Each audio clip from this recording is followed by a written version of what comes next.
Paano nga ba mag-change oil ng 3-wheel electric bike? Tara at sabay-sabay po tayong matuto.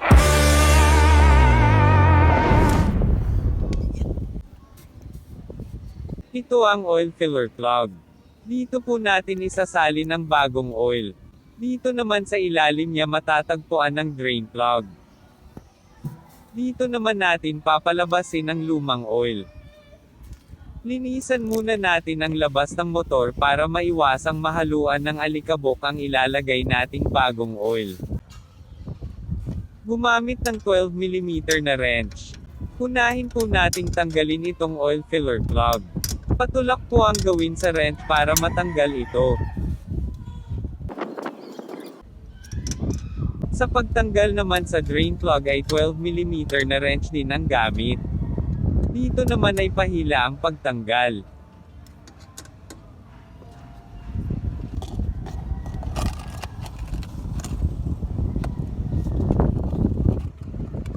E-drain lang po natin itong lumang oil niya hanggang sa huling patak. Ito po ang lumang oil niya. Medyo madumi na. Ito naman po ang bagong oil na ating ilalagay. Ang Yamaha Yamalog Gear Oil 100ml na nabili ko sa Yamaha Motorcycle Shop. Sa paglalagay ng bagong oil ay huwag kalimutang ilagay muna ang drain plug.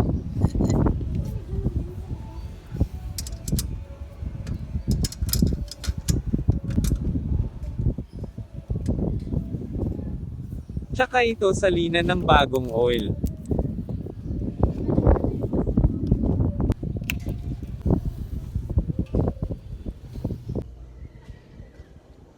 Kailan ba dapat magpa-change oil? Every 6 months ay kailangan na po nating magpa-change oil. Upang maiwasan ang mabilis na pagkasira ng mga gear sa makina ng ating e-bike. Matapos salinan ng bagong oil, isunod naman nating ibalik ang oil filler plug.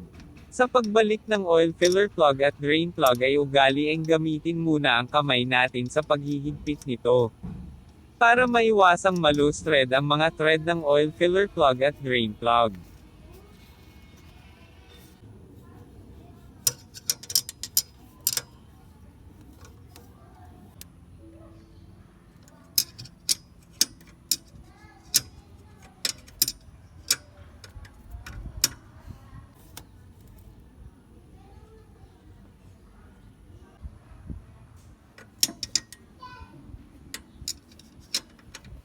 At dito na po nagtatapos ang usapin kung paano nga ba mag-change oil at kung kailan ba dapat gawin ito.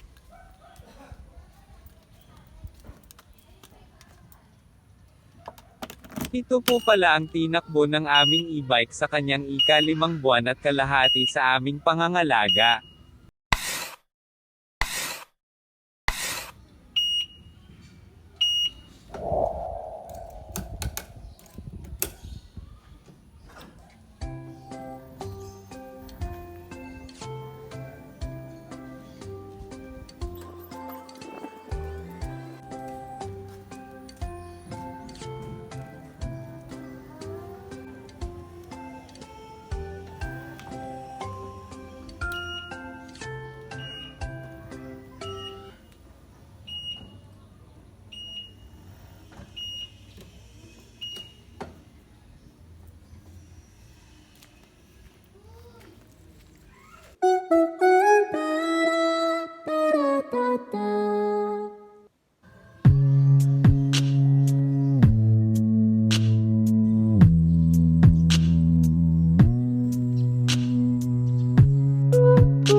Marami pong salamat sa inyong panonood. Please subscribe, like, comment and share.